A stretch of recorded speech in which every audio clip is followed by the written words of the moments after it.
রাজধানীর পল্লবী থানায় পুলিশি হেফাজতে থাকা অবস্থায় নির্যাতনে গাড়ি চালক ইশতিয়াক হোসেন জনি হত্যার ঘটনায় করা মামলায় পল্লবী থানার তৎকালীন এসআই জাহিদুর রহমান ও এএসআই কামরুজ্জামানের যাবজ্জীবন কারাদণ্ড বহাল রেখেছেন হাইকোর্ট।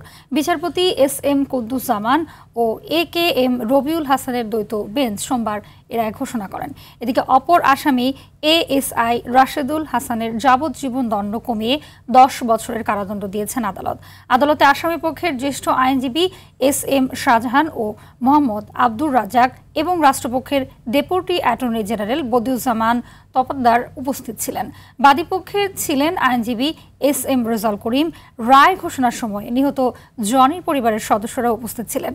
দণ্ডিত 5 আসামির মধ্যে কামরুজ্জামান শুরু থেকে পলাতক। অন্য আসামি সুমন সাজা ভোগ করে কারামুক্তি পেয়েছেন।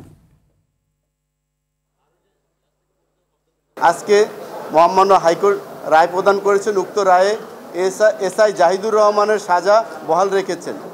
এএসআই রাশিদুল হাসানের সাজা কমিয়ে 10 বছর করেছেন। সেটা হলো নির্যাতন ও হেফাজতে মৃত্যু নিবারণ আইনের 15-1 ধারায়।